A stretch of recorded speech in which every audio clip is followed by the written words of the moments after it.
In the eyes of outsiders, Willow and I had a happy family and a lovely daughter. Even I believed that we would live like this happily for the rest of our lives. However, 7 years into our marriage, my wife grew more and more resistant to my touch. She even messaged her best friend Maria and asked, "What should I do if physical disgust and financial affection start to conflict?" Until the childhood friend she had always secretly loved, Makoto, returned to the country. 1 month. It only took 1 month, and I became a complete joke. When Makoto came back, Willow was the one who went to pick him up at the airport. That night, she spent the whole night partying with him at a hotel. She didn't tell me, on the phone. She only said there was an emergency surgery at the hospital, and that she wouldn't be coming home tonight. Chapter 1. I answered with a simple okay, reminding her to take care of herself and not work too hard. After hanging up, I finished telling Emma her bedtime story. She hugged her little teddy bear and quickly fell asleep. But in the middle of the night, Emma's faint crying woke me up. I reached out and touched her forehead. It was burning hot. The red column on the thermometer stopped steadily at 39.2 degrees Celsius. My chest tightened instantly, and I immediately called Willow. The first time, after a long ringing tone, no one answered. The second time, it rang twice before the call was abruptly hung up. I didn't dare waste another second, wrapping the feverish, half-conscious Emma tightly in a blanket. I grabbed the car keys and rushed toward the City First Hospital, where Willow worked. The emergency hall at midnight was filled with the mixed smell of disinfectant and anxiety, making it hard to breathe. Holding the drowsy Emma, I queued, registered, paid the fees, and ran up and down the cold corridors. Emma whimpered uncomfortably in my arms. Her little face was burning red, and she unconsciously murmured, calling for her mother. Every word felt like a red-hot needle piercing my heart. At the corner of the corridor leading to the laboratory, I ran into Dr. Tang from Willow's department. He had just come out of surgery and looked exhausted. When he saw me, he paused in surprise. "George, it's so late, bringing Emma here to see a doctor." "The child has a high fever," I said, shifting slightly so he could see the limp Emma in my arms. "Oh dear, why didn't you call Willow?" Dr. Tang looked puzzled. "She took the day off today and is at home taking care of the child." My footsteps froze instantly. It felt as if all the noise around me had suddenly been sucked away. I could only hear the sound of my own blood rushing to my head. "She has the day off today." My voice sounded frighteningly dry. Dr. Tang nodded. "Yeah, she asked the director for several days off. Said she had something important to deal with." "You didn't know?" After saying that, his phone rang, and he hurried away while answering it. I stood there alone, holding Emma. The window at the end of the corridor hadn't been closed. The freezing winter wind rushed into my collar, the chill drilling from my skin straight into my bones. Looking down at my daughter, whose little face was flushed from the fever, the whole situation suddenly felt absurd and ridiculous. Her mother had taken several days off to accompany a very important friend. Meanwhile, her daughter had a 39-degree fever, and the call from her husband had been hung up without hesitation. At 3 in the morning, I carried Emma, who had just finished her 4-drip, back home. The house was silent and empty. My daughter fell asleep, but I couldn't. I picked up my phone and started scrolling through short videos. A welcoming party that lively was bound to appear online. Someone would always upload videos to show off. Her best friend, Makoto's friends, even random strangers, and that was how. On the short video app, I ended up seeing more than a dozen different camera angles of the same event. Big data is amazing. It somehow knew my wife was hosting a welcome party for a crush, so it thoughtfully pushed the videos directly to me. The first video was posted by Willow's best friend. The caption read, "My bestie deserves happiness forever." In the video, Willow wore a champagne-colored dress I had never seen before. She smiled brightly and beautifully, affectionately picking food for Makoto. The dress was expensive and revealing. The back was cut all the way down to her waist. She had never worn anything like that in front of me. Expressionless, I swiped past it. Not long after, another video appeared. This one was filmed by one of Makoto's friends. The camera was openly focused on the two of them, and the background music was "Today You Will Marry Me." Willow held up a glass of wine. Her cheeks slightly flushed. She tilted her head up and gazed at Makoto. That look, focused, fascinated, was also something I had never seen before. Chapter 2. Dawn was just beginning to break. I changed the cold towel on Emma's forehead. I hadn't slept all night. The sound of a key turning in the lock was especially harsh in the silence of the house. The door opened. Willow walked in.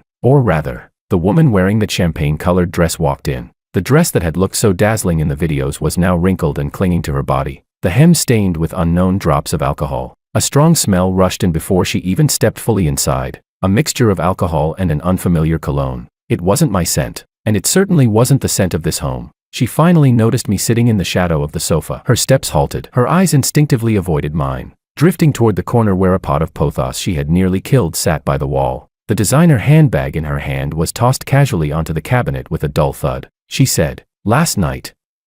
I actually meant to tell you." Her voice was soft, hoarse from drinking, with a trace of guilt she couldn't quite hide. I didn't speak. I just looked at her quietly. The longer I looked, the more uncomfortable she became. She reached up to brush back her hair and spoke again. There was a last-minute department dinner. The director was there too, so it wasn't easy to refuse, and my phone just happened to run out of battery. She began weaving a lie skillfully, a lie that sounded reasonably believable. In the past, I might have believed her. Unfortunately, last night big data gave me a very vivid lesson. I picked up the bottle of children's fever medicine on the coffee table and shook it lightly. The liquid inside sloshed clearly. Emma's fever reached 39.2 degrees Celsius last night. My voice was calm, but it fell like a stone into still water. Willow's expression changed instantly. She hurried toward me, her voice anxious. "What about now? Has the fever gone down? Why didn't you call me?"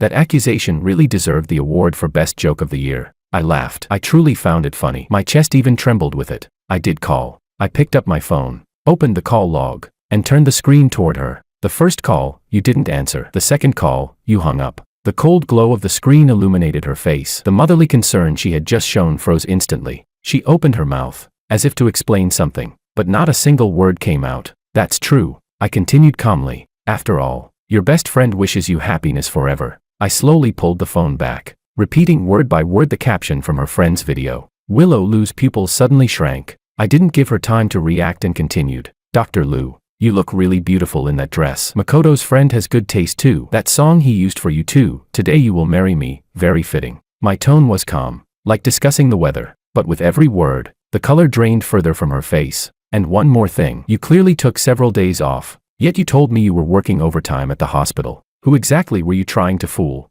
She looked at me, her lips trembling. In those eyes I had once been obsessed with, panic finally appeared. How do you know? How do I know?"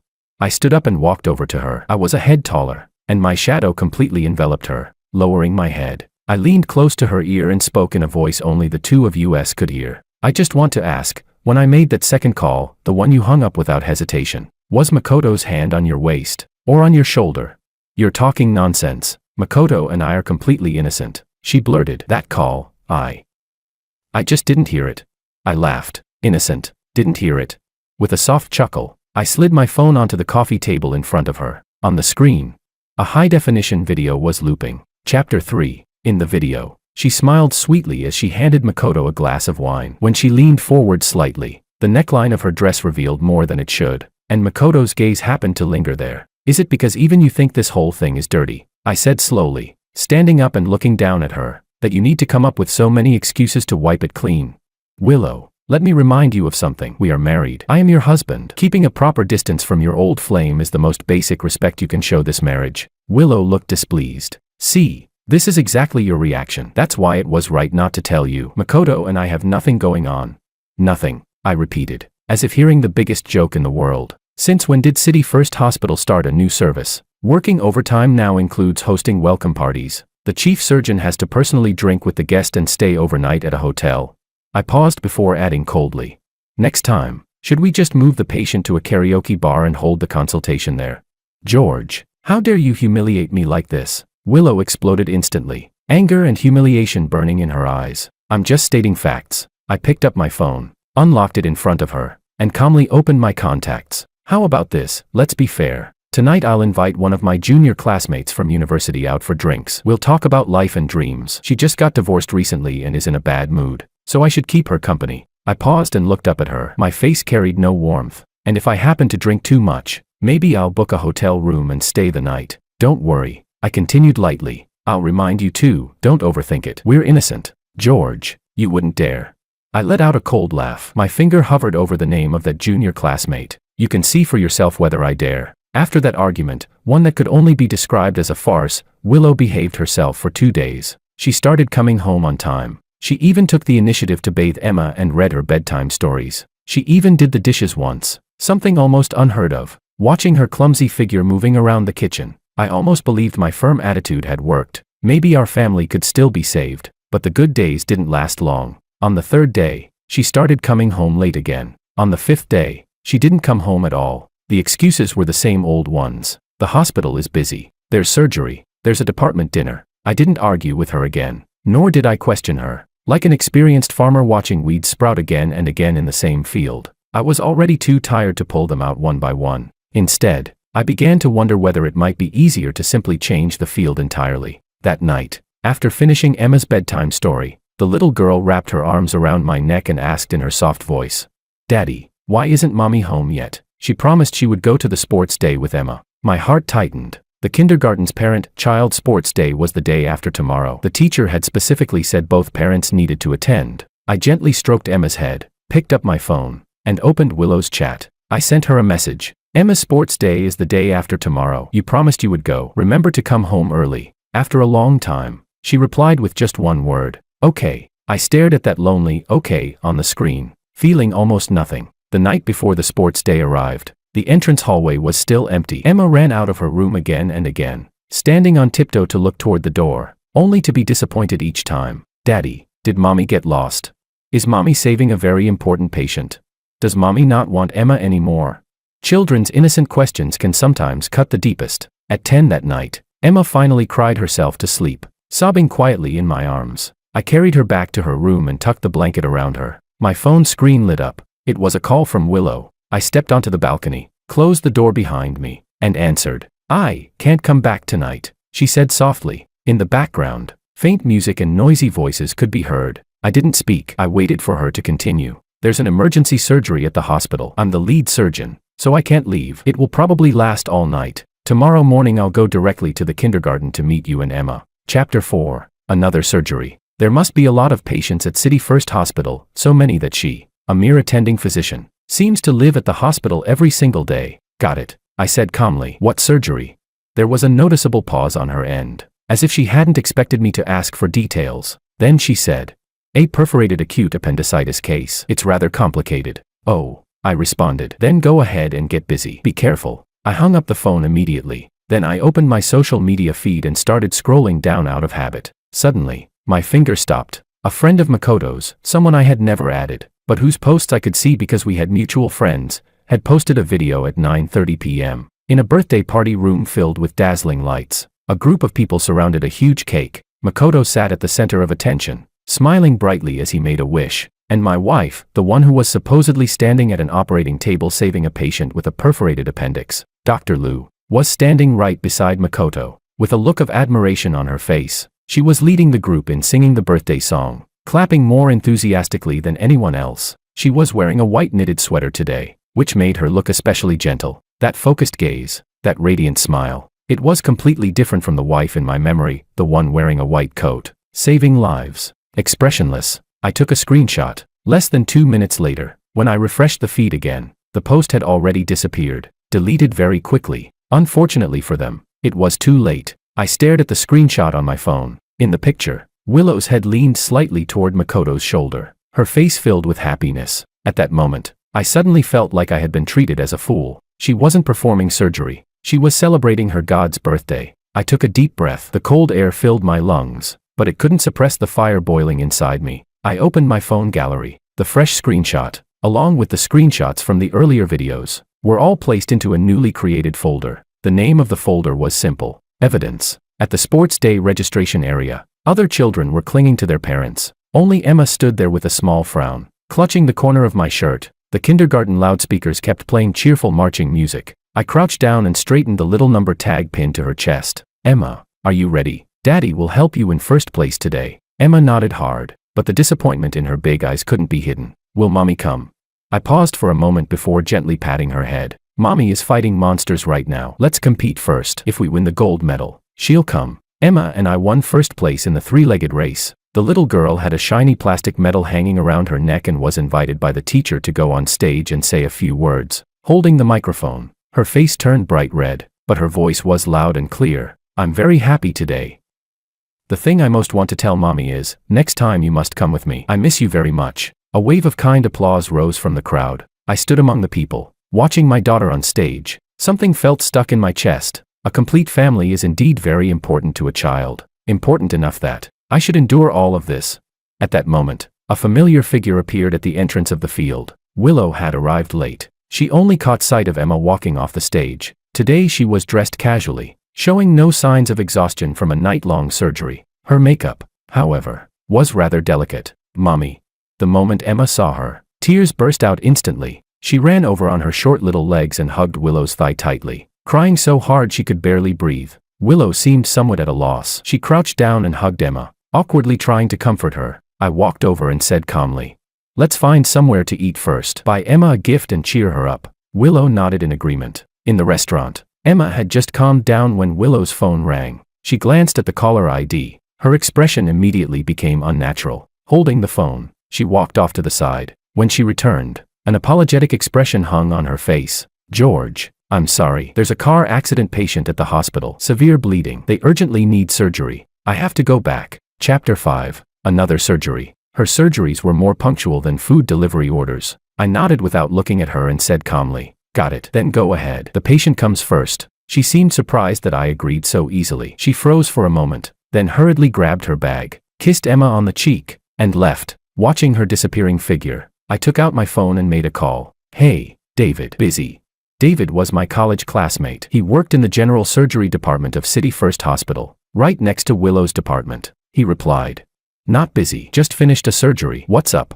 "Nothing much. Just asking, did your hospital receive a car accident patient with severe bleeding?" My wife said the situation was pretty serious. There was a 2-second silence on the other end. David's voice sounded a little strange. "A car accident? No. And besides, didn't Willow take leave today? I saw her leave application this morning." "I see." I smiled slightly. "Then maybe I heard wrong." "George, something's off with you," David said, his curiosity clearly ignited. "Did something happen between you and Willow?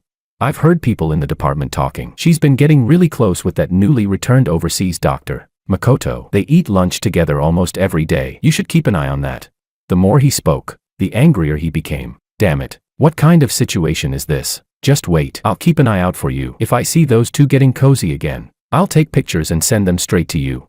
After hanging up, I looked down at the plate in front of me. Suddenly, I had no appetite at all. Not long after Emma and I finished eating, my phone chimed. It was a photo from David. The background was a high-end Western restaurant. Willow and Makoto were sitting close together, their heads nearly touching as they leaned in to look at something on a phone. Both of them were smiling brightly. Willow was still wearing the same casual outfit she had on that morning. So this was where her operating room really was. Emma suddenly began crying in my arms again, clutching my clothes and sobbing. Unfortunately, she had seen the photo. Through her tears, she said, "Daddy, Mommy is a bad person. Emma doesn't like Mommy anymore. I don't want her." I held my daughter tightly and gently patted her back. I couldn't say a single word. On my phone screen, the glaring photo was still glowing. I saved it casually and placed it into the folder named Evidence. I had just managed to soothe Emma to sleep when my phone suddenly vibrated on the bedside table. The caller ID showed an unfamiliar number. For some reason, my heart tightened. My first reaction was that something had happened to Willow.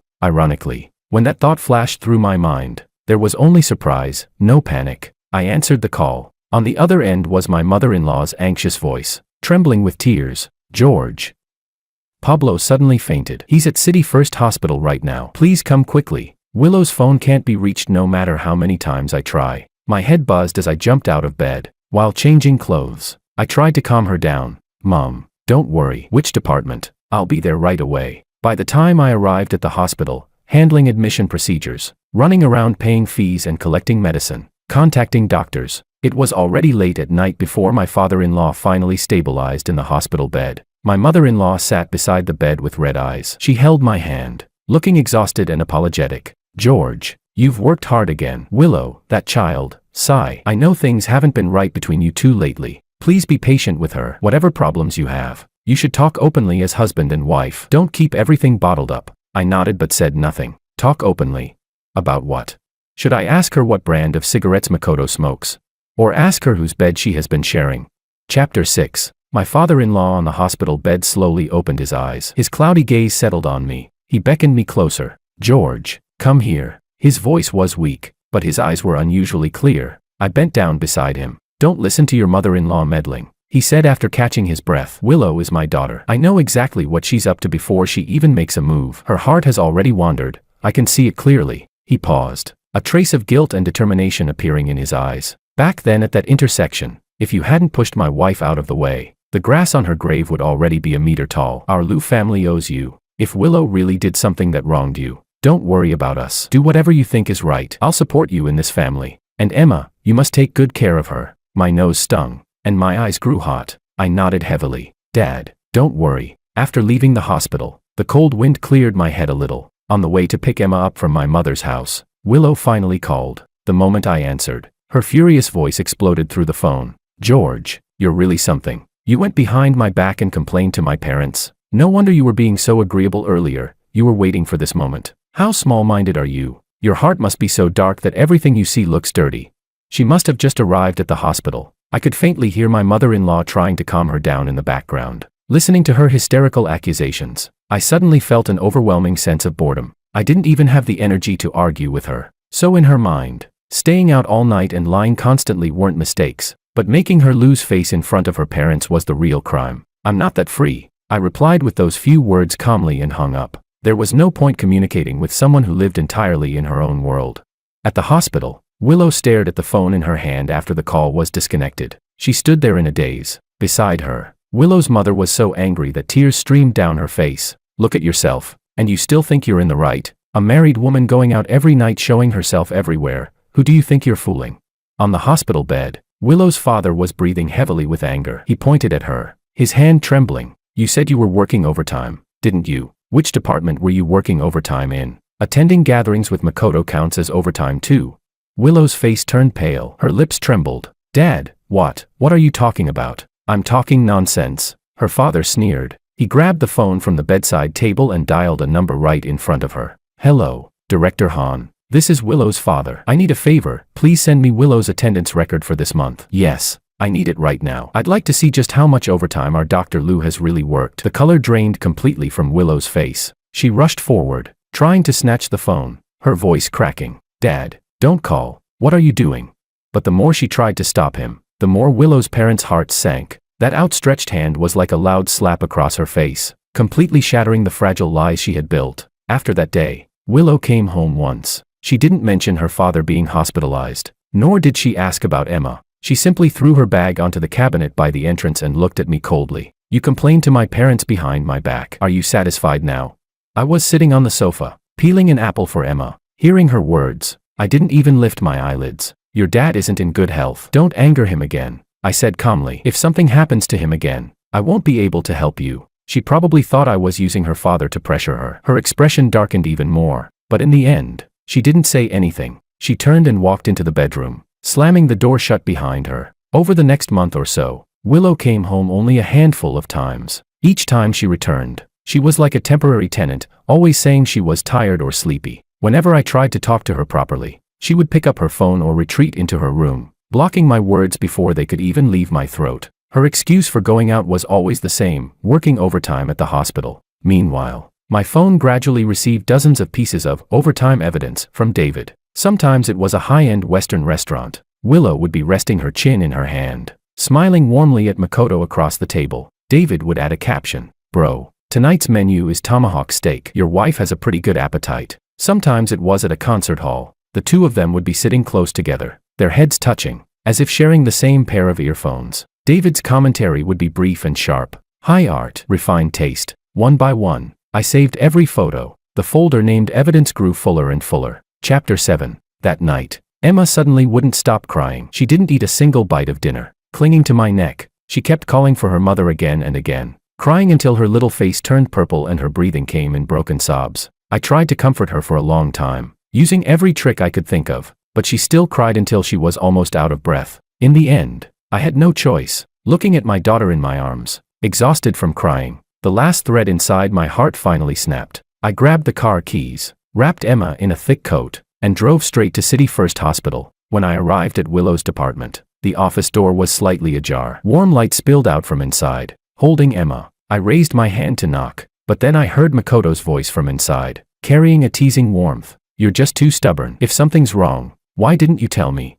Then came Willow's voice, soft, with a faint trace of grievance. What's the point of telling you? My chest tightened. Almost unconsciously, I gently pushed the door open. Inside the office, Willow had her back to the door. She and Makoto were embracing each other. Makoto's hand rested on her back, patting her lightly as if comforting a child who had been wronged. The The scene looked warm, harmonious. When they heard the door open, they both turned their heads suddenly. The moment Willow saw me, and Emma in my arms, her body stiffened. She instinctively pushed Makoto away. I said nothing. I simply looked at them silently, then gently closed the door again. Sorry for the interruption. The door shut behind me, sealing everything inside. I lowered my head and looked at the daughter in my arms. Her eyes were red as she stared back at me, her small hands clutching my clothes tightly. Emma, I heard my own voice, strangely calm. You might not have a mother soon. Emma didn't fully understand. She asked quietly, Daddy, why was Mommy hugging that uncle? Does she not like Emma anymore, and not like Daddy either? About a minute later, the office door opened. Willow hurried out. There was still panic on her face from being caught, but the first thing she said was a reprimand. George, why didn't you knock before coming in? I ignored her question and looked at her coldly. The way I stared made her uneasy. Her gaze flickered away, forcing an awkward expression. She began to explain. Don't misunderstand. Makoto and I aren't anything. Just now something got stuck on the back of his collar, and I helped him remove it. The excuse was laughably clumsy. I chuckled lightly. Right in front of her, I slowly took out my phone and opened the album named Evidence, sliding to the photo David had sent earlier that afternoon. In the picture, Willow and Makoto were sitting by the window of a cafe. Afternoon sunlight poured over them. Willow was scooping up a bite of cake from her plate and feeding it to Makoto. I turned the screen toward her. My voice wasn't loud, but every word was clear. Really? Then what about this? Did something get stuck on his mouth too?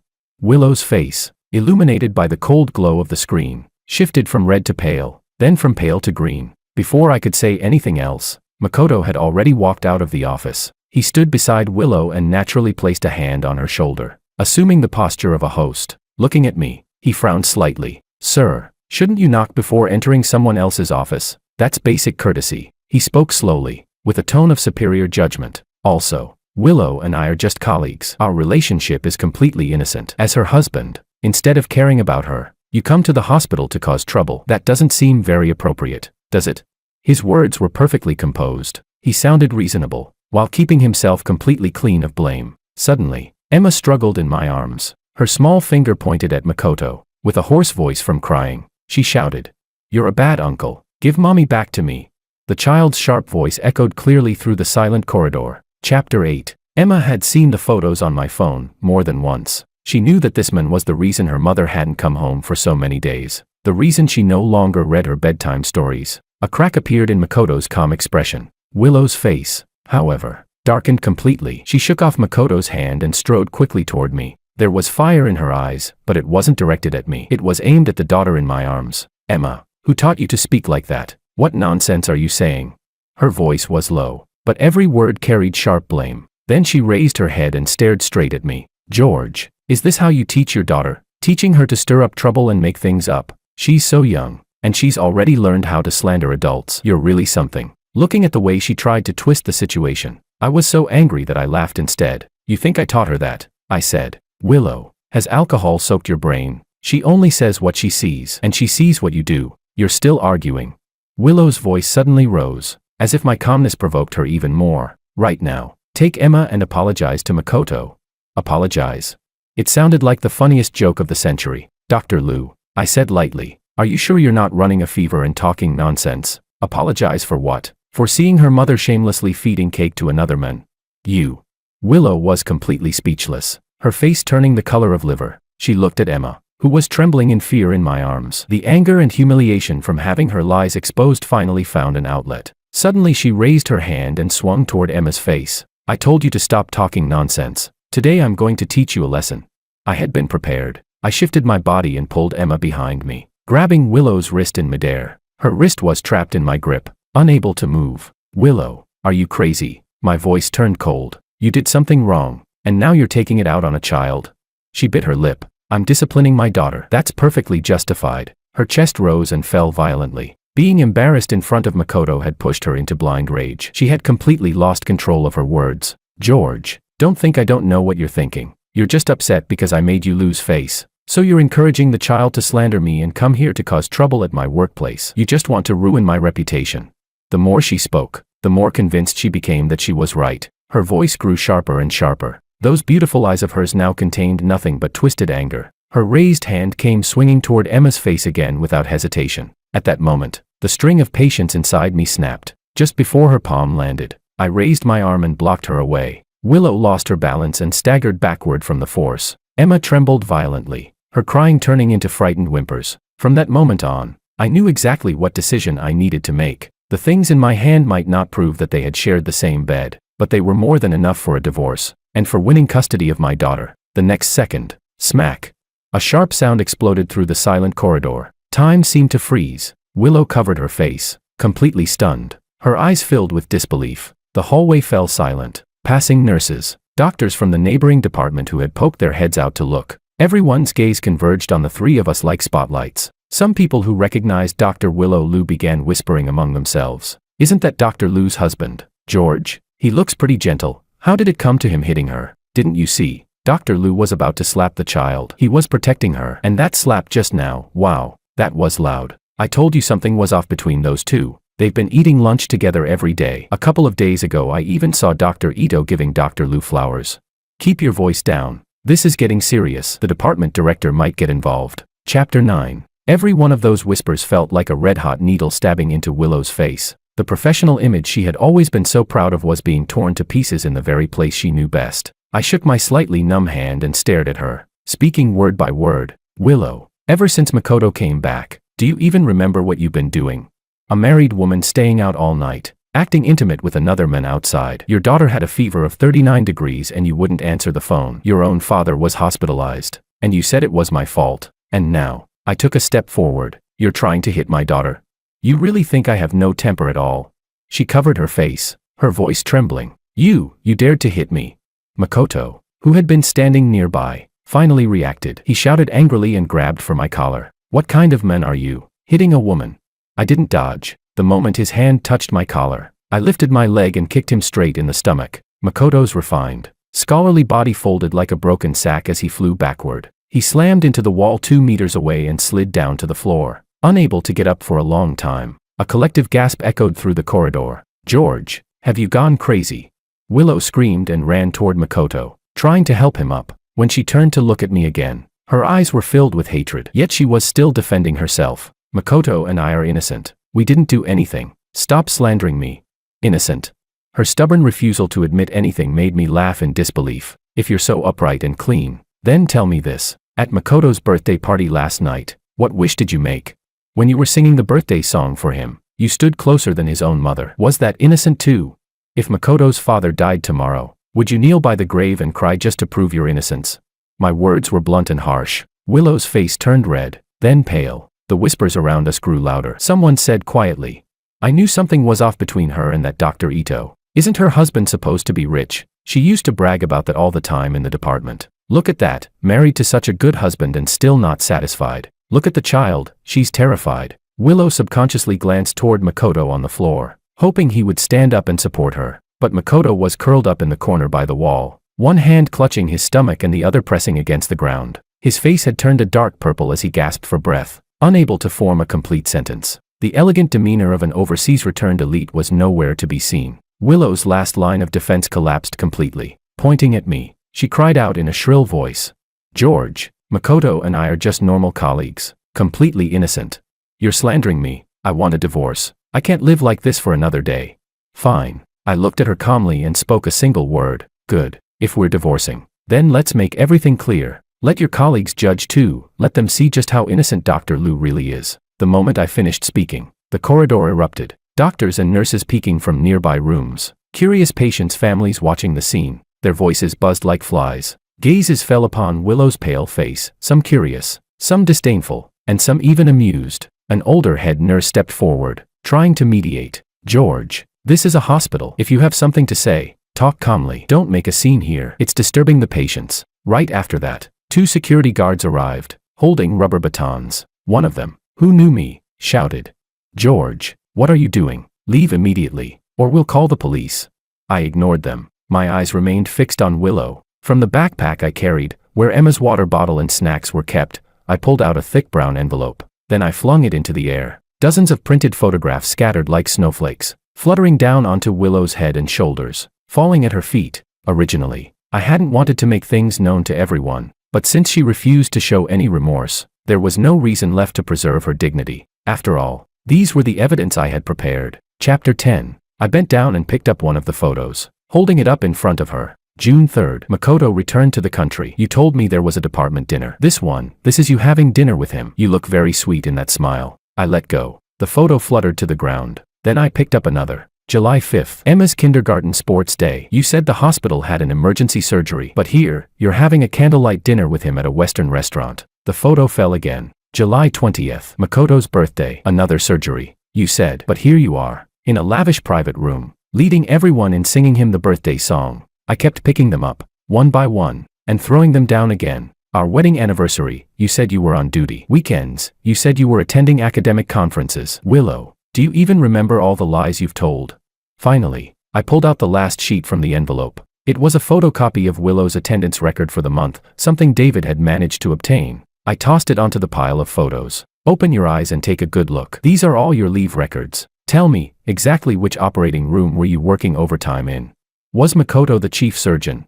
Makoto's refined face had already turned the color of pig liver. It seemed he felt his dignity had fallen to the ground along with those photos. With a furious roar, he lunged forward like a madman, trying to grab the papers from the floor. You're slandering us. I was prepared. I stepped aside and kicked the back of his knee. He let out a scream and dropped to one knee. Before he could react, I lifted my leg and delivered a clean, powerful roundhouse kick straight into his ribs. Makoto flew sideways like a shrimp kicked across the floor, crashing into the wall 2 meters away and collapsing, groaning, unable to get up again. I shook my leg and looked at the stunned security guards with a small smile. Then I calmly explained.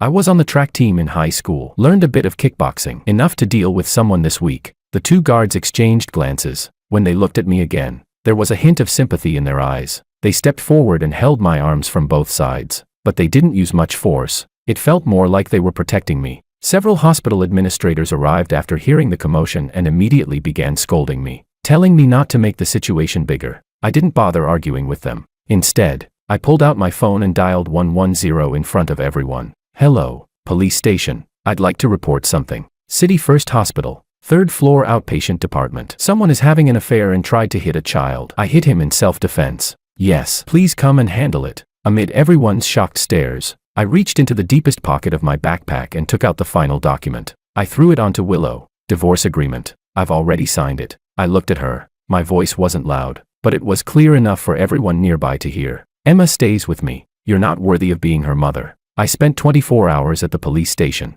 Makoto's injury was classified as minor, not enough to constitute criminal liability. I paid 10,000 yuan in compensation and signed a settlement agreement. That was the end of it. My father's car was parked across the street, the hazard lights blinking on and off. He hadn't slept all night. His eyes were filled with red blood vessels. When he saw me come out, he said nothing. He got out of the car, took out a cigarette pack, handed me one, and lit it for me. I took a deep drag. The smoke choked me, making me cough repeatedly until tears filled my eyes. Dad, I asked, where are Mom and Emma? At home, he replied. They just fell asleep. He lit a cigarette for himself. His voice was hoarse, as if it had been scraped by sandpaper. Your mom and I went to the hospital yesterday. The scene, we heard all about it. Later, your father-in-law called me too. I was a little surprised. What did he say? What else could he say? My father exhaled a thick cloud of smoke. The wrinkles between his brows were deep enough to trap a mosquito. He kept apologizing. Said he was sorry to you. Sorry to our Wang family. He said he can't control Willow anymore. Whatever our family decides to do, we should just do it. He won't object. My father threw the cigarette butt to the ground and crushed it under his shoe. This marriage must end. At that moment, the heaviest stone in my heart finally fell away. When I returned to the house Willow and I once shared, I pushed the door open. The house was empty, cold. The air still carried the sickly sweet scent of her perfume. It made me feel nauseous. Maybe that was for the best. I went to the storage room, took out several suitcases, and began packing my things. Chapter 11. I packed Emma's things first. Her little clothes and dresses were folded neatly, sorted one by one. Her favorite rabbit plush toy, the picture books she had to hold before falling asleep, and the crooked family portraits she had drawn. I picked one up. In the drawing, a little girl with pigtails held the hands of a tall father and a beautiful mother. The 3 of them were all smiling widely. Something seemed to block my chest, making it hard to breathe. Then I packed my own things. There wasn't much, just a few changes of clothes, a couple of books, a laptop. It took only a few minutes. After everything was packed, I took the divorce agreement I had prepared long ago from my briefcase and placed it in the most visible spot on the coffee table. My name was already signed clearly on it. Dragging the suitcases behind me, I took one last look at the place I once called home. There was no attachment left. I turned around and closed the door. After moving everything back to my family's old house in Sea City and settling in, I called Alicia, a senior from my university days. She was now one of the city's most well-known divorce lawyers. As soon as the call connected, her brisk laugh came through the phone. Well, George the genius, what kind of wind blew you my way? From your tone, it doesn't sound like good news, it sounds more like you've gotten yourself into trouble. Something like that, I said with a bitter smile. I beat up my wife and the guy she's involved with just got out of the police station. There was a 2-second silence on the other end. Her voice immediately turned serious. Send me your address. I'll come find you. Actually, no, come straight to my law firm. This can't be explained clearly over the phone. In Alicia's office, I sent her the entire folder named evidence, including all the photos and videos inside it. Wearing her gold-rimmed glasses, she reviewed everything quickly. Her fingers clicked rapidly on the mouse as she flipped through the files one by one. The relaxed expression on her face gradually turned serious. Are these enough? I asked. Enough? Alicia looked up and raised an eyebrow. More than enough with what you have here. Her marital infidelity is basically undeniable. And your profession, she paused slightly before continuing, is rather special. When the court considers custody, it will naturally lean toward you. On top of that, she has a record of attempting to hit the child in public. She has absolutely no chance of getting Emma's custody. She leaned back in her chair, behind the lenses. Her eyes carried a sharp confidence. As for property division, she asked, what about your marital assets? The house was fully paid for by me before the marriage, I replied. The car is registered under her name. Our finances are separate. After the marriage, I have a few million in savings. As for her, I'm not sure. I understand. Alicia nodded, a professional cold smile appearing at the corner of her lips. If she signs the agreement willingly and you divorce peacefully, that's the best outcome. But if she refuses and wants to fight in court, I guarantee she won't take a single coin from you except the car she bought herself. With those words, my mind finally settled. The chaos at the hospital was eventually classified as a medical disturbance incident and quietly brushed aside. But privately, the entire City First Hospital was already buzzing with gossip. The pantry, the cafeteria, the duty rooms, anywhere people gathered. There were whispers about Dr. Lou from cardiothoracic surgery and the newly arrived overseas Dr. Ito. Willow had, of course, heard them too. She shut herself inside the guest room of her best friend Maria's house for an entire day. Chapter 12. Maria was Willow's closest friend at the hospital. She worked in the ultrasound department. When she pushed the door open, Willow was sitting on the carpet with 2 empty wine bottles in front of her. George has gone crazy. He's a lunatic, Willow said bitterly. The moment she saw Maria, her eyes turned red. She grabbed Maria's arm as if clutching the last lifeline she had. He hit me at the hospital, in front of so many colleagues. He even coached Emma to accuse me. How could he treat me like this? She loudly listed George's crimes, accusing him of not trusting her. She said George had humiliated her in front of her parents and colleagues. She said George was narrow-minded and making a mountain out of a molehill. Maria simply listened quietly. She neither interrupted nor agreed. When Willow cried until she was exhausted and had nothing left to say, Maria handed her a cup of warm water and asked calmly, "Finished?" Willow froze for a moment and nodded through her sobs. Maria looked straight into her eyes. "Then let me ask you something. What exactly are you thinking?" Willow blinked, confused. "What do you mean?" Maria stopped circling around the issue. "I mean, are you planning to divorce George and run away happily with Makoto? Or are you planning to cut Makoto off completely and go back home to live your life properly?" Willow's crying stopped abruptly. She clearly hadn't expected such a question when she came here seeking comfort. She opened her mouth and after a long pause finally squeezed out, "Makoto and I, we're innocent." Maria suddenly laughed. There was a faint trace of sarcasm in that laugh. "Willow, it's one thing to lie to other people, but are you really lying to yourself too? Tell me, what kind of innocent colleague requires you to lie about performing surgery so you can go celebrate his birthday? What kind of innocent colleague leans their heads together while eating until the spoon is practically feeding him? What kind of innocent colleague can call you once and make a mother leave her child behind just to go see him?" With each sentence Maria spoke, Willow's face turned a little paler. "Last month," Maria continued, "how many days did you actually go home? How many overtime shifts did you tell George you worked? Do you really think I'm stupid enough not to check the duty schedules?" Maria stood up and looked down at her. "Let me be honest. From where I stand, you're enjoying the emotional attention Makoto gives you while still wanting George to provide financial security. And on top of that, you expect him to forgive every lie you tell. Willow, are you still dreaming? Or do you really think every man in the world owes you something? I've wanted to say this for a long time, but you're my best friend. and I thought it was between you and your husband, so I kept quiet. But now look at yourself. You barely recognize who you've become anymore." Maria pointed toward the door. "You don't believe me, do you? Fine, go back to the hospital right now. Grab any colleague you want, from the hospital directors to the cleaning staff, and ask them whether they believe Dr. Liu and Makoto are just innocent colleagues." "I didn't." Willow's voice weakened, her confidence fading. "You didn't?" Maria laughed angrily. "Then why did George show up at the hospital? He's a man who values his pride more than anything. If you hadn't pushed him to the limit, do you think he would have done something like that?"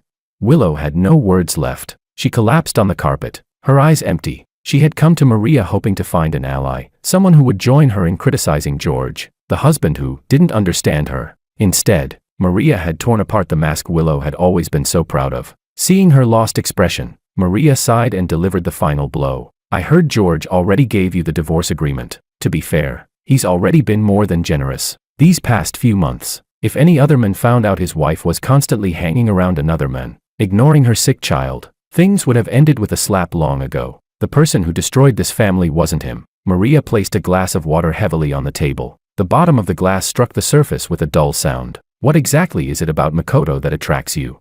Willow, put your hand on your conscience and tell me, what has George ever done wrong to you?" Maria's voice wasn't loud, but every word was clear. "You say George doesn't believe you and Makoto are innocent. Even I don't believe it." Willow suddenly raised her head. The tears in her eyes stopped falling. "But I really didn't sleep with Makoto." Maria sneered. "Does that make a difference?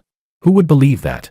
Chapter 13. Willow couldn't believe it. Maria was her best friend. She had come here seeking comfort, a safe harbor. Yet the way Maria looked at her now was completely unfamiliar, cold, questioning. Maria continued. "And now you feel wronged. The whole hospital knows about it. Your daughter had a high fever, and you didn't go home all night because you were out with your innocent colleague. Your daughter had been looking forward to the sports day for days, and you turned around and went to celebrate his birthday instead. Willow, listen to what you've done. Do those things sound like the actions of a mother or a wife? If George were even a little more spineless, you could have betrayed him 100 times over already. He went to the hospital and caused that scene because you pushed him to the limit. I heard he walked in right when you were hugging Makoto, and you still have the nerve to cry." Maria's words humiliated her even more than George's slap. A coldness suddenly spread through Willow's body. She didn't even know where to put her hands. She ran out of Maria's apartment and wandered the streets like a ghost in the night. The cold wind blew against her face, and only then did she realize she hadn't even brought her phone. Her mind was a mess, filled with Maria's words. "You enjoy the emotional attention Makoto gives you, while still wanting George to provide financial security. Was that really true?" She remembered how every time Makoto asked to see her, she went almost unconsciously. Every time he called, her heart fluttered as she answered. As for George, ever since they got married, every time she saw his name on the phone, she felt an inexplicable irritation. The last time she had called George first was because she had maxed out her credit card. She thought about the divorce agreement. When she received it, she hadn't even looked at it before tearing it up. At the time, she thought, what right did George have to ask for a divorce?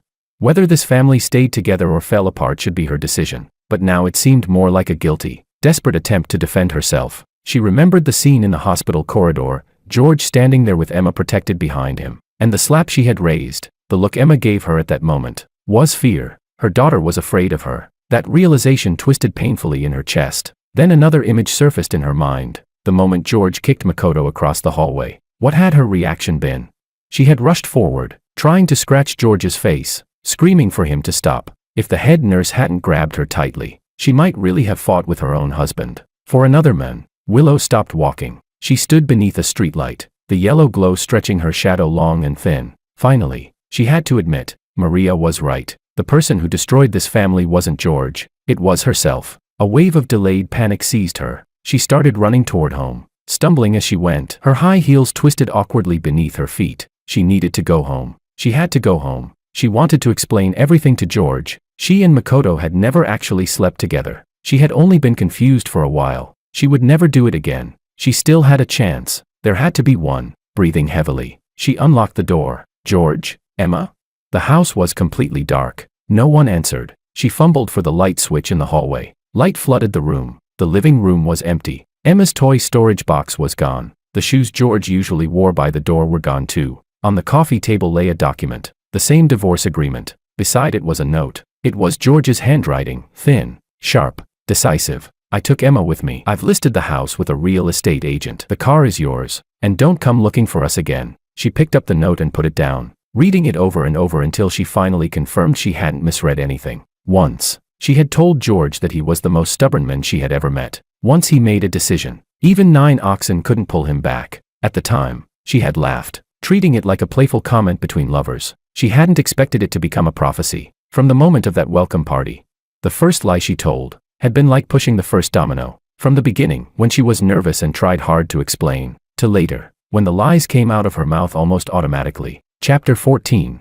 Suddenly, the house felt wrong to her. It was too empty, so empty that it made her uneasy. She rushed into Emma's room. The closet door was open, and more than half the clothes inside were gone. Emma's favorite pajamas, the little socks she wore every day, all gone. Even the small teddy bear that Emma hugged so much it had become fuzzy was gone too. Only a few expensive princess dresses remained, the ones Willow had bought on impulse that Emma had worn once or twice. They hung there alone. She ran into the master bedroom and opened the wardrobe. George's side was missing some things too. He had only taken his everyday clothes. The expensive suits and ties she had bought for him were still hanging neatly in place, untouched, as if silently mocking her. At that moment, a sharp fear seized her. She searched frantically around the house, trying to find her phone. Then she remembered, when she ran out of Maria's place, she hadn't taken anything with her. She rushed to the living room and grabbed the landline receiver, her fingers trembling as she dialed Maria's number. "Maria, bring my phone here quickly. Hurry." Maria lived nearby. She arrived in a little over 10 minutes. Seeing Willow's panicked expression, she said nothing and simply handed over the phone. Willow snatched it immediately. The moment the screen lit up, she hurriedly opened her contacts and dialed George's number. A cold mechanical voice answered. "Hello. The number you have dialed does not exist." The number didn't exist. He had cancelled his phone number. Willow's hand trembled, almost dropping the phone. Refusing to give up, she opened the messaging app and sent George a message. "George, come back. Let's talk." A red exclamation mark appeared. It stabbed painfully into her eyes. He had deleted her. Her last hope fell onto her daughter's smartwatch. Her hands shaking, she dialed Emma's number. The phone rang. No one answered. She called again and again, until the automated message informed her that the call would be transferred to voicemail. The phone slipped from her powerless fingers and fell onto the carpet. The screen went dark. Willow collapsed onto the floor. At last, she couldn't hold it in anymore. She threw her arms around Maria, who hadn't left yet, and burst into tears. This time, there was no grievance in her crying, no accusations, only pure despair from being abandoned. Through her sobs, she said, "He doesn't want me anymore. Maria, he really doesn't want me anymore. Even Emma. Emma doesn't want me anymore." Maria looked at her. The anger she had felt earlier was gone, replaced by exhaustion. She bent down, picked up the phone from the floor, and placed it back into Willow's hand. "What's the use of crying?" she said. "Did George disappear from the world or something? Will crying bring him back?" Willow looked up with tear-filled eyes, unable to answer. Maria said coldly, "He's still a living person. It's not like he vanished into thin air. His parents' house, the place he grew up, you know where it is, don't you? Look at yourself right now. If you go there like this, are you planning to argue with him again? Or show Emma just how pathetic her mother is?" Maria paused, her tone softening slightly. "Willow, think this through carefully. First, you have to cut Makoto off completely. If George ever sees even the slightest connection between you two again, don't blame him for being ruthless. Otherwise, you might as well just sign the divorce agreement. Don't drag this out until there's no dignity left between husband and wife. Second, think everything through before you go see him. Figure out where you went wrong first, then apologize. If you go now, you'll only make things worse." Maria's words were like a bucket of ice water poured over her. Willow's crying gradually stopped. She looked at Maria, her lips moving slightly, wanting to say something, but she realized she had nothing to say. Maria sighed and pressed her lips together. "I'm leaving. You calm down and think things through. After all, it was someone else's family matter. There was only so much she could interfere." Chapter 15. After the door closed, Willow was left alone in the room again. She held the phone tightly, as if it were the last thing keeping her afloat. After hesitating for a long time, she finally dialed her parents' home number. The phone rang for a long while before someone answered. It was her mother. "Mom," Willow had just spoken when her voice broke with tears. There was a brief silence on the other end. Then her father's furious roar exploded through the phone. "You still have the nerve to call home. You've completely disgraced the Liu family." In the background, her mother's voice could be heard trying to calm him. "Old man, let her talk. Let her finish. Talk about what? What else is there to say?" Raising such a shameless daughter, my old face has nowhere left to hide. Her father's insults grew harsher with each sentence. Willow held the receiver with trembling hands. Dad, I didn't. Makoto and I really didn't do anything, she said anxiously. We never slept together. Her father shouted. And you still dare to say that? Old Lou. Her mother snatched the phone away, her voice full of exhaustion and disappointment. Willow, tell your mother the truth. Is what your father just said true or not? Willow's voice trembled.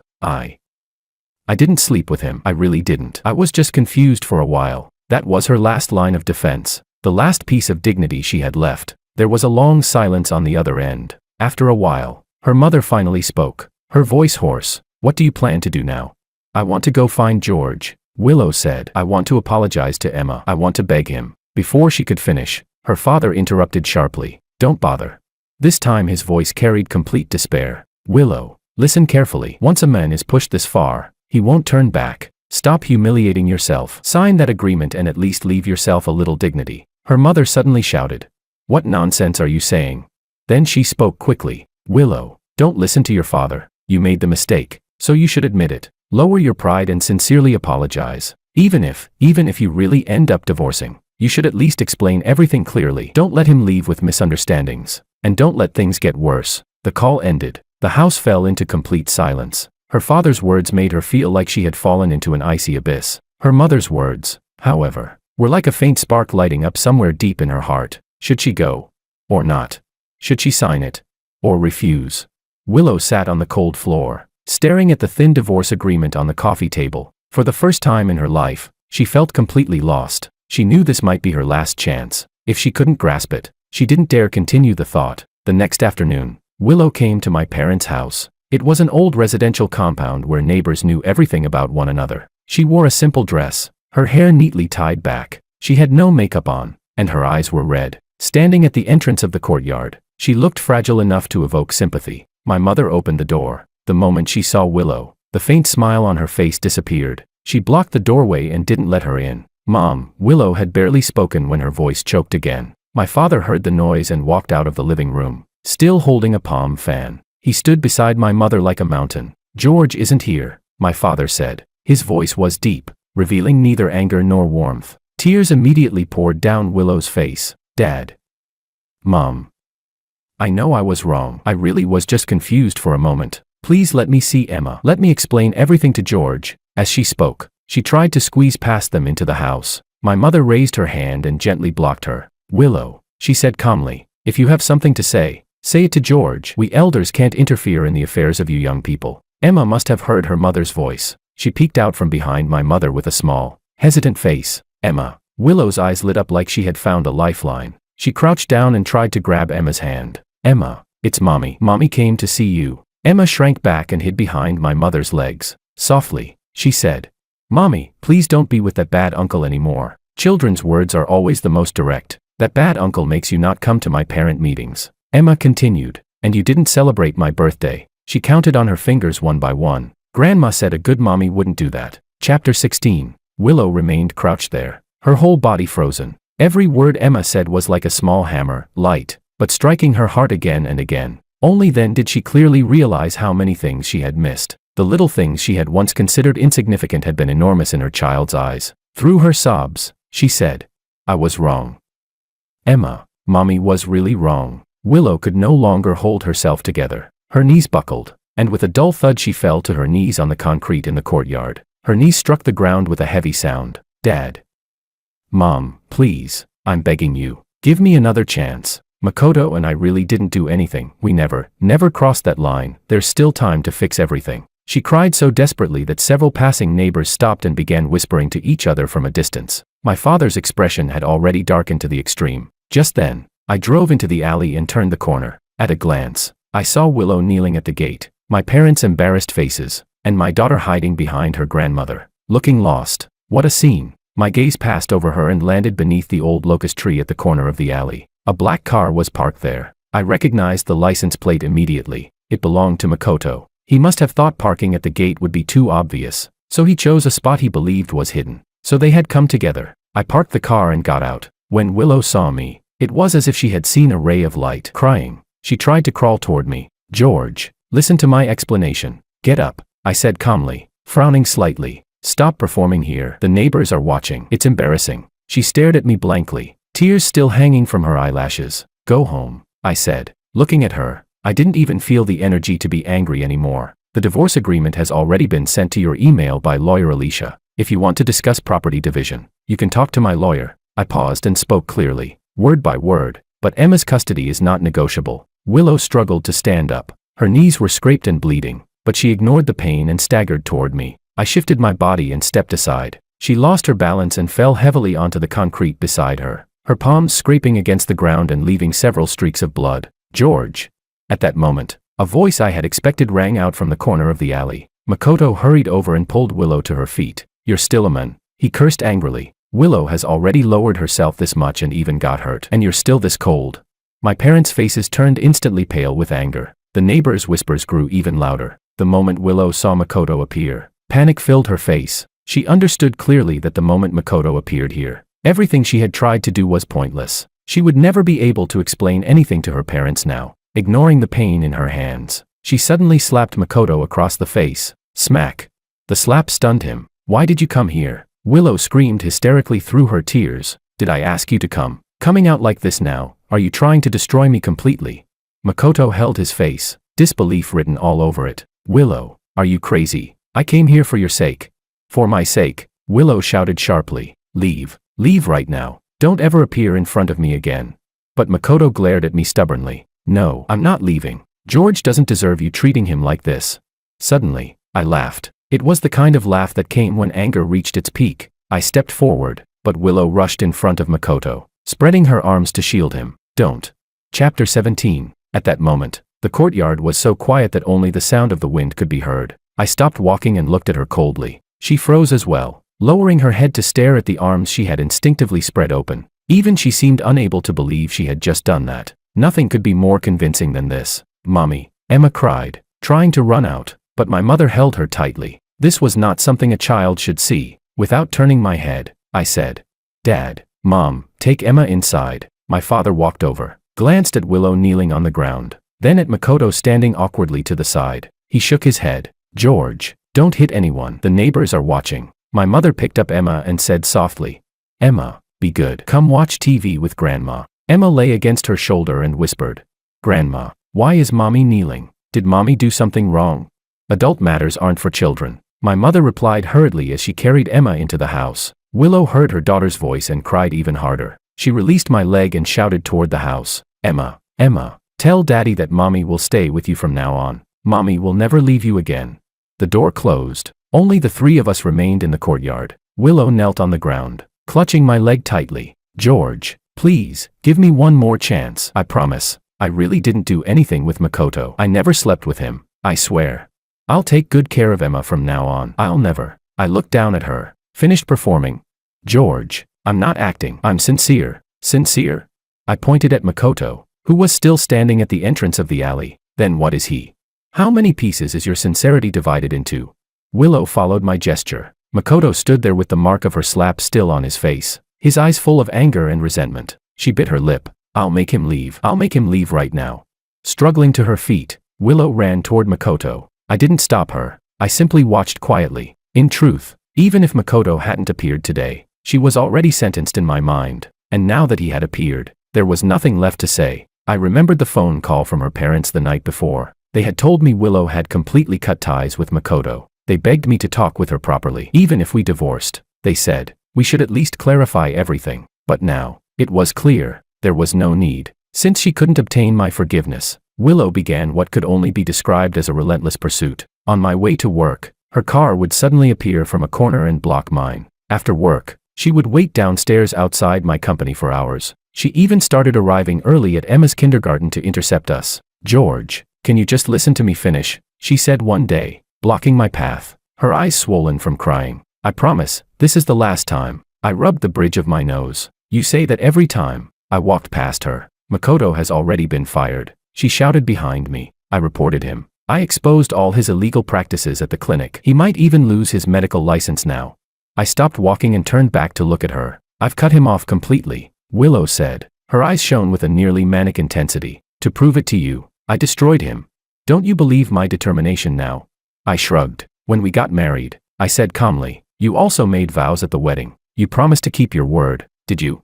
Willow opened her mouth but couldn't say anything. Let's part peacefully, I said before turning away again. Don't make things uglier than they already are. But she refused to give up. The divorce agreement had been with her for 3 months. She simply wouldn't sign it. Every time my lawyer Alicia urged her, she came up with a new excuse. One day she said she needed more time to think. The next day she insisted she needed to speak with me face to face. Another day she claimed the child was too young to grow up without a mother. Finally, Alicia sighed helplessly over the phone. She insists she never had a physical relationship with Makoto, and that things haven't reached the point of no return. George, it looks like we'll have to proceed with litigation. Chapter 18. I remained silent for a long time. A litigation divorce meant that every ugly detail would have to be laid out in court, explained one by one in front of the judge and the court clerk. There was nothing honorable about that for anyone. Alicia's voice softened on the phone. I know you don't want to take this to court, but if she refuses to sign and you can't get past it yourself, the only way to move forward is this.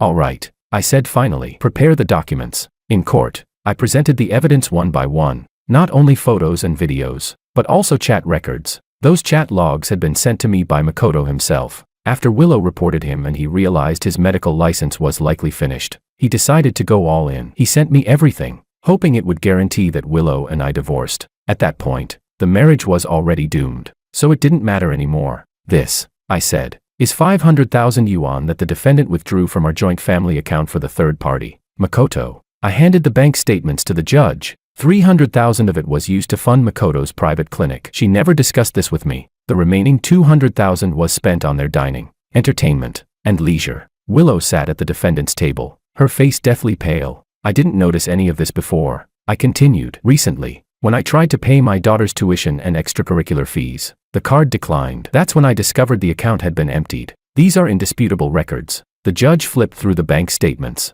frowning deeply. I continued.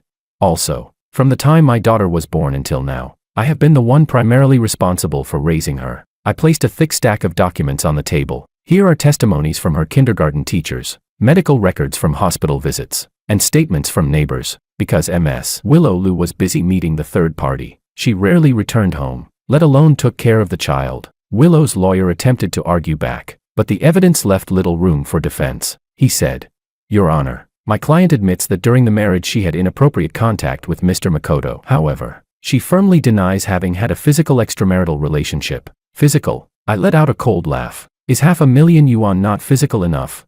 Willow was crying uncontrollably in the defendant's seat, tears streaming down her face, not even bothering to wipe her nose. Your Honor, I know I was wrong. I truly know I was wrong.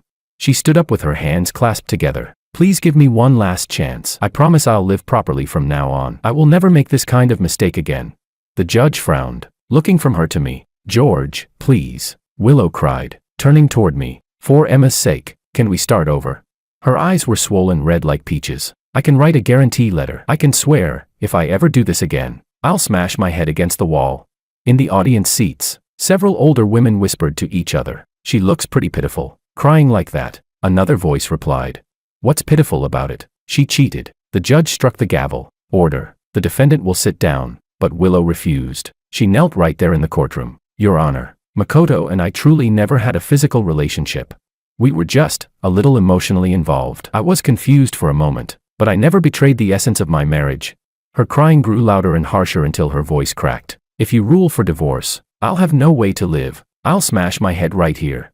Suddenly she stood up and lunged toward the wall as if to crash into it. Gasps rose from the audience. The court clerk rushed forward to stop her. The judge rubbed his temples and glanced at the clock. Court is adjourned. We will reconvene in 15 minutes. The recess ended up lasting nearly an hour. The judge summoned me alone to the mediation room. Mr. Wang, he said patiently, I understand you're angry, but after all, you were husband and wife, and the child is still young. Ms. Lu did not have a physical affair with the third party. If she sincerely regrets her actions, I smiled slightly. Your Honor, you're a man too. Tell me honestly, if a woman takes her husband's money and spends it on another man, how many men could tolerate that?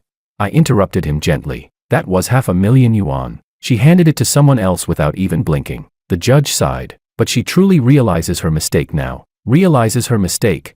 I laughed coldly. If she truly realized it, she would have signed the agreement 3 months ago, not waited until we reached the courtroom to start acting pitiful. Chapter 19. Seeing how firm my attitude was, The judge had no choice but to go persuade Willow again. An experienced senior female judge, unable to watch the situation any longer, followed him into the mediation room. She talked with Willow there for a long time. Willow cried so hard inside that I could hear her sobbing even from outside. "Ms. Liu," the judge said gently, "it's good that you recognize your mistake and want to make amends. But since this relationship has already broken down, the first step is to let it end." Willow lifted her head, her eyes swollen with tears. The judge continued, "Once this failed relationship ends, you can start again. You can try to win your husband and daughter back. With your daughter there, you still have a connection. You will definitely have visitation rights. There will still be chances to repair the relationship." But Willow tried to speak. The judge shook her head softly. "Think about it. Continuing to struggle like this helps no one.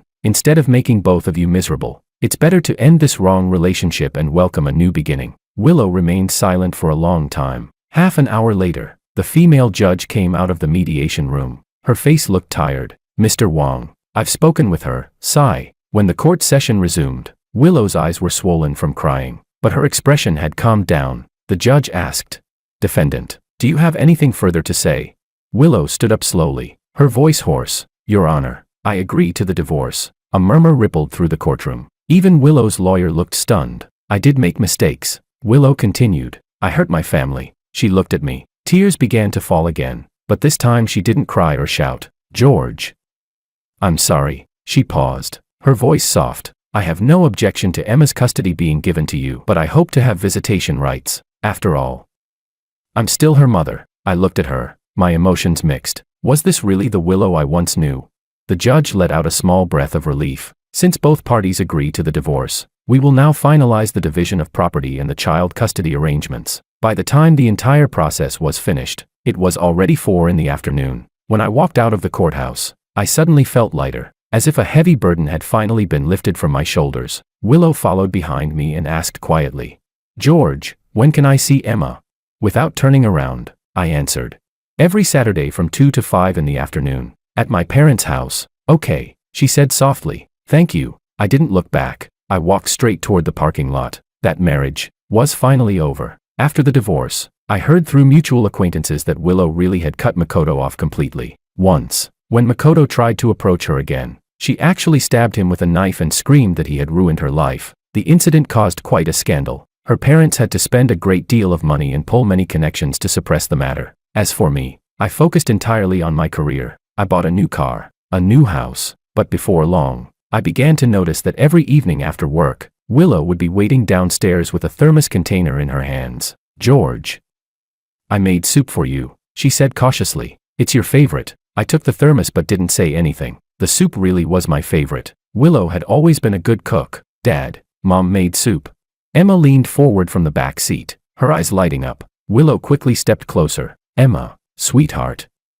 Mommy missed you." Whenever I picked up my daughter, Willow would stand nearby watching quietly. If Emma called for her, Willow would step forward and hold her, comforting her gently. Sometimes Emma would pout and say she wanted to go home with Mommy. Willow would lower her eyes, her voice trembling. "Emma has to listen to Daddy. Mommy can't take you home." During holidays, she even came to visit my parents. Her attitude was humble, almost submissive. Chapter 20. On the day of the Mid-Autumn Festival, she knocked on the door holding a large box of mooncakes. When my mother opened the door and saw her, her expression was complicated. "Mom, I bought these mooncakes. Please try some," Willow said, bending slightly, her voice as soft as a mosquito's buzz. My father put down the newspaper in his hands. "Willow, come in and sit for a while." "No, Dad," she replied quietly. "I just came to see you." Her eyes were red as she asked softly, "Is Emma home? I'd like to see her." That day Emma was doing her homework. When she saw her mother, she dropped her pen and ran straight into Willow's arms. Willow held her tightly. Tears dripped down her face, but she forced a smile and tried to make Emma laugh. She did these things without fail, no matter the weather. Even my parents were eventually moved by her persistence. One day my mother sat down with me and said, "George, Willow really knows she was wrong. Look at how obedient she is now." My father supported her from the side. "Everyone makes mistakes. Now that she's trying so hard to change, maybe you should give her another chance." I shook my head. "Dad, Mom, some things aren't that simple." My mother sighed. "But she's already done this much for you. Even when it rains every day, she still waits downstairs. Watching her like that makes my heart ache." Willow was indeed persistent. Once, during a heavy rainstorm, I saw her standing downstairs when I got off work. She was soaked from head to toe, still holding a thermos container in her hands. I intended to pretend I hadn't seen her, but Emma leaned against the car window and shouted, "Mom, Mom is getting wet." At that moment, my heart did waver a little, but reason quickly suppressed it. I knew she was trying to atone for her mistakes, but the feelings inside me were already gone. The lies, the 500,000 yuan, and the instinctive way she had shielded him. All of it remained in my mind like nails hammered into wood. Even if you pull the nails out, the holes are still there. That failed marriage destroyed my faith in love and marriage. Once, we had been so happy together, so sweet, but it hadn't survived the tests of time and human nature. No matter how many explanations there were, I simply couldn't cross that line in my heart. Sometimes I would think, if only time could turn back, but reality has no if, only results. Eventually, I found a chance to speak clearly with Willow. I told her there was no possibility between us anymore and that she shouldn't keep waiting for me. She said, "George, I'm not asking to remarry, I just want you to forgive me." Standing downstairs, tears slid down her cheeks. "I know I made an unforgivable mistake, but I've really changed. Whether you've changed or not has nothing to do with me," I replied calmly. "We're already over. You should find your own life instead of wasting it on me. My life is you and Emma," she said through tears. "I've thought about it a lot these past years. What I destroyed wasn't just a marriage, it was the future of the three of us." I said nothing more and turned to go upstairs, but Willow simply cried quietly. And the next day, she came again. Every day after that, it was the same. In the end, I stopped trying to stop her. If she wanted to live like that, it was her choice. I focused entirely on my career, and on raising my daughter. When Emma started elementary school, Willow never missed a single day picking her up or dropping her off. At parent meetings, she would sit quietly in the last row, listening the entire time. When Emma received an award certificate, Willow applauded harder than anyone, her eyes red with emotion. "Dad," Emma once asked me, "why can't Mom come home?" I gently rubbed her head. "Mom made a mistake. She needs time to face it. You just need to study hard. When you grow up, you'll understand." Chapter 21. My daughter grew up little by little. Elementary school, middle school, high school, then university. With every passing year, her face looked more and more like Willow's when she was young. Sometimes when I looked at her, I would be momentarily dazed, as if I were seeing the shy Willow from 20 years ago. At every important moment in Emma's life afterward, Willow was always there, but she never crossed the line. She would stand at a distance, quietly watching and offering her silent support. As for me, I gradually became a typical middle-aged man. Graying temples, a growing belly. My parents had grown very old too, though thankfully they were still healthy. My father-in-law passed away 2 years ago. I attended the funeral. That day Willow wore plain black clothes. She had grown painfully thin, her eye sockets sunken, completely losing the beauty she once had. After the funeral, she brought my mother-in-law to live with her. The year Emma graduated from university, she asked me a question. "Dad, don't you think Mom still loves you?" "Whether she loves me or not is already in the past," I sighed. "In this lifetime, if I can simply do the things I'm supposed to do without failing them, that's enough." Eventually, my daughter started dating someone. He was a good young man from a decent family. 2 years later they announced they were getting married. She asked me cautiously, "Dad, could Mom come to the wedding?" I froze for a long time, looking at the hopeful expression in my daughter's eyes. I hesitated for a moment, then nodded. "Really?" Emma jumped up excitedly. "Dad, thank you." I knew that my daughter had actually forgiven her mother long ago. My parents had also persuaded me many times. They said Willow had never remarried all these years, and they had witnessed her efforts. Once my mother told me, "Willow has been waiting for this day for 20 years. George, it's time for you to let go." But only I knew, I could never forgive her. Those things had stayed inside my heart all these years. They haunted me, often keeping me awake at night. As for Willow, she had lived in regret for so long that she aged quickly. Her hair had turned gray, her back had become slightly hunched. She looked 10 years older than her real age. When she heard that I had agreed to let her attend Emma's wedding, she cried with overwhelming joy. She hugged Emma, who had come to personally deliver the wedding invitation, and wept for a long time. "Mom, stop crying. Your makeup is all smudged," Emma said gently while wiping her tears. Willow's voice trembled as she spoke. "Mom is happy, so happy. For 20 years, this is the day I've been waiting for." I stood outside the door listening, my emotions complicated. 20 years, how many 20-year spans can a person have in a lifetime? Time can change many things, and many people, but the yardstick used to judge right and wrong may not necessarily shift along with time.